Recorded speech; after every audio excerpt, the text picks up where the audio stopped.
सुप्रभात सगळ्यांना. तर मी डॉक्टर विजया पोद्दार, ज्याची ओळख करून देणार आहे माझा भाचा सुजित उर्फ सुजा. ऑलराऊंडर पर्सनॅलिटी, सगळ्याच बाबतीत तो ऑलराऊंडर आहे. तो BE झाल्यानंतर मेकॅनिकल इंजिनियर आहे. त्यांनी मागच्या वर्षी PhD केलेलं आहे. त्याचबरोबर नुसता इंजिनियर नाही आहे, तो उत्तम लेखक आहे. असर या नावाने तो कविता वगैरे खूप सुंदर लिहितो, इंस्टाग्रामवर लिहितो. भरपूर लेखनात गोडी आहे, कुकिंगमध्ये गोडी आहे. सुजाला कशात गोडी नाही हे विचारा त्यांना.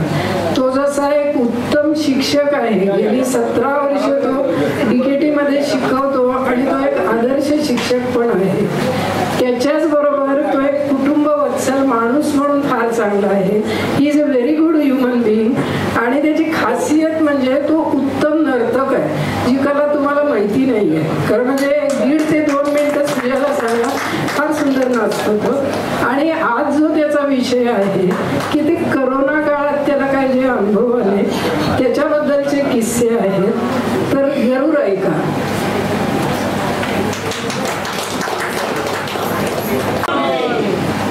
थँक्यू सो मच विजू मावशी. खरं तर खूप छान ओळख करून दिली. गुड ह्युमन बिईंग किंवा बाकीचं जे जे काय आहे माझ्यामध्ये ते तुम्हीच ठरवलेलं जास्त बरं होईल. तर कालपासून आपल्याकडे आहार या विषयाबद्दल, त्याच्या विचारांबद्दल, त्याच्यामध्ये विहार करणारे बरेच लोक आहेत. तर त्या सर्वांची काही, समजा मी चुकीचं काही बोललो तर माफी मागून थोडंसं धाडस करतोय. तर मला विजू मावशी म्हणजे जसं कोरोना काळात जे काही थोडेफार अनुभव आले, म्हणजे माझे हेल्थ रिलेटेड जे काही अनुभव आले आणि त्याचं ट्रान्सफॉर्मेशन मी कसं माझ्या परीनं मी केलं, तर हे थोडंसं सांगण्याबद्दल मला जो काही संयोजकांनी चान्स दिला त्याबद्दल सर्वप्रथम धन्यवाद. तर कोरोनाच्या काळामध्ये एकतर या कोरोना माशांच्यामुळं मला शुगर, BP वगैरे इत्यादी बरेच त्रास जे आहेत ते सुरू झाले होते. PhDचं काम सुरू होतं, त्यामुळे तो एक वेगळा स्ट्रेस होताच. आणि हे करता करता जसं गेल्या वर्षी माझं थिसिस सबमिट झाला, म्हटलं तर ठीक आहे आपण काहीतरी थोडंसं तर स्वतःवर काम केलं पाहिजे, नाही तर काय खरं नाही. त्याच्या मागचं फक्त का ते मला प्रकर्षण करावं लागलं ते सांगतो.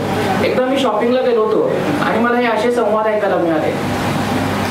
अहो तुमच्या साईडचे मिळत नाही तिथं, बघा जरा ते आता सध्या तरी काय आमच्याकडे नाही आहेत.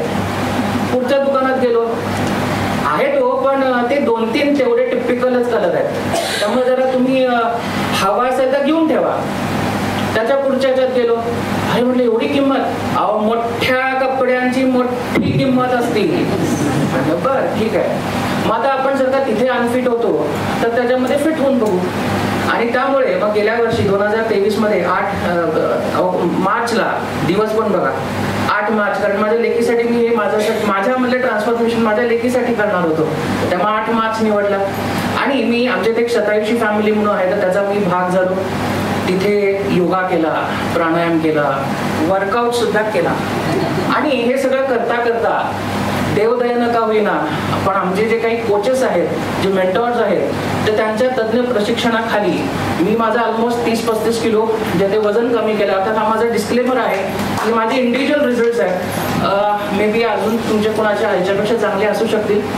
तर मी जसं माझं वजन कमी केलं, एक मला थोडासा एक असा पॅच आला होता की आय स्टार्टेड डिक्लायनिंग और started like stop being a social person. मी म्हणजे माझे बरेचसे कॉन्टॅक्ट्स कमी केले होते, मी फंक्शन्सला जायचं बंद केलं होतं किंवा बाकीचे इतर काही ना काहीतरी गोष्टी सुरू झालेल्या होत्या. पण ह्या सगळ्यांमुळं जसं मी मापात यायला लागलो, माझा कॉन्फिडन्स वाढत गेला and I started becoming social again. मी ह्या ग्रुपला ऍक्टिव्ह झालो, इतर बऱ्याचशा ग्रुपला मी पुन्हा जे ऍक्टिव्ह झालो.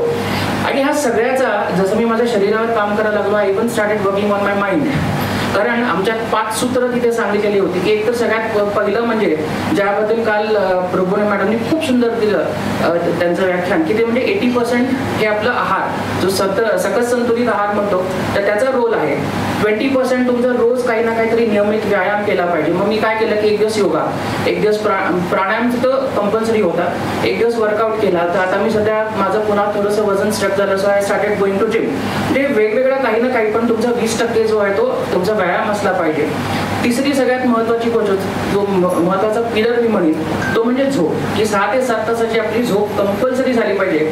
आणि त्यामुळे माझ्या मते काल इथून गेल्या इतकं सुंदर जे काय आपले शेवटचे 2 कार्यक्रम झाले गाण्याचे वगैरे, त्यानंतर नक्की सगळ्यांची जे ते झोप खूप छान झाली होती. आणि त्याचं नेक्स्ट डे बऱ्याच असं दिसतं की झोप नसेल ना तर 200-400 ग्रॅम नक्कीच वाढलेले असतात. त्याचसोबत चौथा जो त्यातला इम्पॉर्टंट फॅक्टर आहे तो म्हणजे पाणी. कारण आपण बराचसा काय होतं की खूप कमी पितो किंवा अजिबात पाणी पित नाही.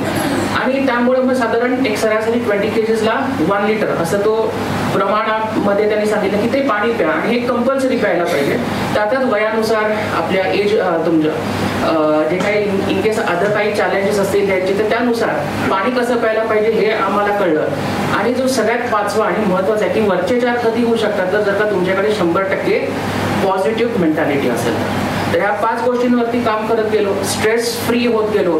आणि जेव्हा माझी फायनल डिफेन्स झाली मागच्या ऑगस्टमध्ये, म्हणजे मला असं झालं की मी एकदम निवांत, कारण खूप प्राणायाम करत होतो, बाकीच्या गोष्टी योग निद्रा घेत होतो, या सगळ्या गोष्टी आमच्या ग्रुपच्या थ्रू मी ऑनलाईन करत होतो अर्थात. आणि ह्या सगळ्याचं परिपक्व असं झालं की मी खूप निवांत फुल काम माझ्या डिफेन्सला गेलो. म्हणजे बायकोचा प्रश्न होता, खरंच तुम्ही वायवा म्हणजे तुमचं डिफेन्स आहे ना, हे एरवीच्या ह्याला दंगा बोंब करायचा आणि आज एकदम छान निवांत चाललाय. म्हटलं हा शतायुषी फॅमिलीचा परिणाम आहे. तर हा एक तर झालाच, म्हणजे ट्रान्सफॉर्मेशन तर झालंच. आणि मागच्या डिसेंबरला मी जेव्हा पुन्हा म्हणजे मुंबईला गेलो शॉपिंगसाठी, तर या केपला मला असं झालं की माझ्यासाठी भरपूर ऑप्शन तयार होते. मग असं होतं की मला या केपला नाही, मला हा नाही वाटलं, तर तो ऑप्शन मला मिळाला. आणि त्यामुळे बायको आणि पोरगी माझी बाहेर उभारली की म्हणजे आज काय, आज परत बाबा म्हणजे ओरडत येणार. पण मी मस्त छान 2-3 टी-शर्ट्स वगैरे घेऊन बाहेर आलो. आणि हा एक कुठं ना कुठेतरी माझ्यामध्ये जो बदल झाला तर तो मला वाटला की नक्कीच. आणि मग श्रेयातीला वाटलं की हे मी थोडंसं सांगावं. तर म्हणजे त्याच्यासाठी आता मी माझ्या फॅमिलीला जो आहे हेल्प त्याच्यासाठी म्हणजे थँक्स म्हणतो. कारण त्याने आम्हाला तिथे सुजाता मॅडम म्हणून आहे, त्याने आम्हाला कसं सांगितलं की आपलं जो आपण जो भगवान म्हणतो, आपला जो देव आहे तर तो सगळीकडे येऊ शकत नाही. आणि म्हणून तो कुठे राहतो तर आपल्या आत, आपल्या शरीरात. आणि मग त्यामुळं आपल्या शरीराला आपण कचराकुंडी बनवायचं का देवालय बनवायचं हे आपण ठरवलं पाहिजे. आणि त्यामुळे आम्ही नित्यनेमाने रोज सकाळी 6-5 पासून वर्कआउट जे सुरू करतो, 6ला योगा, 7ला आरोग्याचा रेडिओ म्हणून एक आमचा असतो की ज्यामध्ये आम्ही खूप ह्या सगळ्या हेल्थ रिलेटेड इन्फॉर्मेशन देतो. आणि रात्री 8-8:30ला आमचं पुन्हा सगळ्यांची एक छोटीशी मीटिंग होती की आज दिवसभरात काय काय केलं. आणि ह्या सगळ्या व्यतिरिक्त आमचे जे कोचेस आहेत तर त्यांना आमचे रोजचे जेवणा खाण्याचे फोटो पाठवावे लागतात. त्यात जरी काही थोडासा चेंज आला तर आम्हाला पटकन कोचचा फोन येतो. म्हणजे आता मी वर्ष होऊन गेलं, मी स्वतः 3 लोकांना गाईड करतोय, पण मला माझ्या कोचचा फोन येतो की हा का खाल्लं, आज हे का केलं. थँकफुली मला आंबा फारसा आवडत नाही, त्यामुळे मला ते मी म्हटलं की मला तो पोटात गोळा अजिबात येत नाही.